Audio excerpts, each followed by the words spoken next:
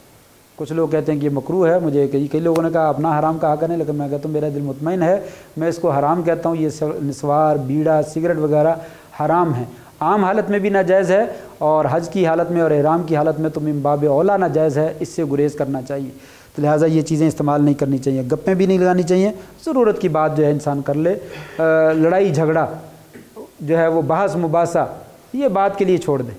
عموماً وہاں پہ کھانے پہ بحث مباحثہ، رہائش پہ بحث مباحثہ، آنے جانے پہ بحث مباحثہ، جگہ پہ، سونے پہ، اٹھنے پہ، نماز پڑھنے پہ، وضو پہ، ہر چیز پہ جو ہے وہ بحث کرنا تو ہم فرض سمجھتے ہیں، تو ان چیزوں سے گریز کریں۔ اجر میں کمی ہو جاتی ہے، اجر جو ہے وہ ضائع ہو جاتا ہے، چھوڑ دیں۔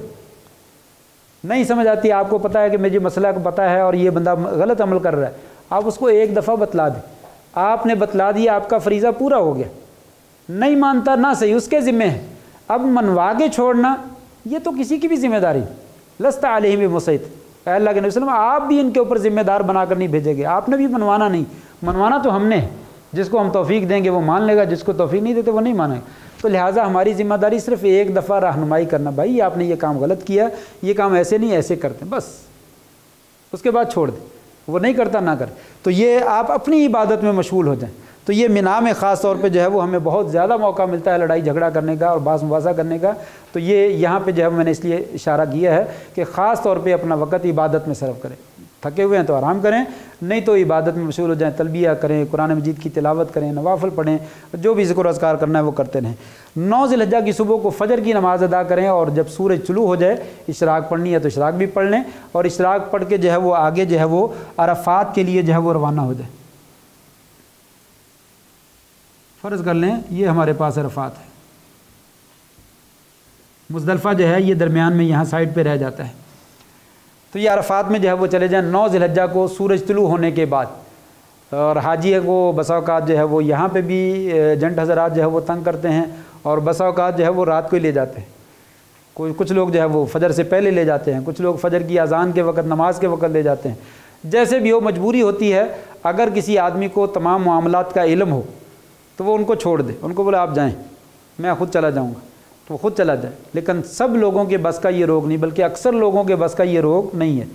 جس کو رستوں کا پتہ ہے، معاملات کا پتہ ہے، وہ تو سنبھال سکتا ہے، عام آدمی جو ہے اس معاملے کو نہیں سنبھال سکتا، اس لیے مجبوری ہے کہ ایجنٹوں کے ساتھ ہی جانا۔ تو کوشش کریں آپ ایجنٹ کے ساتھ ہی رہیں، کیونکہ اگر نہیں کریں گے تو رل جائیں گے، رل بھی جائیں گے، اور حج کا مزہ بھی کرکرا ہو جائے گا، اور عبادت بھی آپ صحیح نہیں ادا کر سکیں گے۔ اس لیے تھوڑی بہت کمی کوتاہی ان کے ساتھ رہنے دیں، جو رہ جاتی رہ جائے، باقی چیزیں جو ہے وہ پوری ادا کرنے کے لیے ان کے ساتھ رہیں، ان کے ساتھ ہی رہیں۔ تو 8 ذی الحجہ کو اگر وہ رات کو ہی لے جاتے ہیں تو چلے جائیں، تو عرفات میں پہنچ جائیں۔ سنت یہ ہے کہ عرفات، یہ میدان عرفات ہے، اور یہاں پہ مسجد ہے، فرض کر لیں یہ ایریا جو ہے مسجد کا ہے، مسجد نمرہ، عرفات میں مسجد نمرہ ہے، اس کا آدھا حصہ جو ہے وہ عرفات کے اندر ہے، اور آدھا حصہ جو ہے وہ عرفات سے باہر ہے۔ آپ صلی اللہ علیہ وسلم نے جو ہے وہ 9 ذی الحجہ کو سفر کر کے جب وہاں پہنچے تو یہاں پہ جو باہر والا حصہ ہے نا، یہاں پہ پڑاؤ کیا، عرفات میں داخل نہیں ہوئے، آپ نے یہیں پہ خطبہ دیا، یہیں پہ ظہر اور عصر کی نماز پڑھی، اور نماز پڑھنے کے بعد پھر جو ہے وہ آپ اندر چلے گئے عرفات میں داخل۔ یہ مسنون طریقہ ہے، ظہر سے پہلے عرفات کے قریب پہنچ جائے اور عرفات سے باہر رہے، اور نماز پڑھے، خطبہ سنے، اور پھر خطبے کے بعد، نماز کے بعد جو ہے وہ انسان اندر داخل ہو جائے۔ یہ مسنون ہے، فرض نہیں ہے، کیونکہ ہمارے لیے ممکن نہیں رہتا۔ ہمارے خیمے بسا اوقات پہلے ہی یہاں پہ بنے ہوئے ہیں، تو وہ گاڑی والا جو ہے وہ ایجنٹ جو ہے وہ آپ کو خیمے میں جا کر پہنچائے گا، تو اس لیے ہمارے لیے ممکن نہیں رہتا، تو کوئی مسئلہ نہیں، آپ چلے جائیں، نماز بھی اندر پڑھیں، خطبہ بھی اندر سنیں، سارے کام وہیں پہ کریں، کوئی مسئلہ نہیں۔ اگر کوئی کر سکتا ہو تو میں نے سنت طریقہ بتلا دیا، نہ کر سکتا ہو تو کوئی مسئلہ نہیں ہے، آپ چلے جائیں۔ تو مسنون ہے کہ امام کا خطبہ سنا جائے، وہ براہ راست سن سکتا ہے، براہ راست سن جائے، ریڈیو پہ لگ جاتا ہے، موبائل پہ لگ جاتا ہے، وہ سن لے، اور اس کے بعد جو ہے اگر امام کے پیچھے انسان کھڑا ہے، امام سے آگے نہیں ہے، مثلا امام جو ہے وہ یہاں پہ کھڑا ہے اس جگہ پہ، تو آپ اگر یہاں پہ بیت اللہ اس طرف میں ہے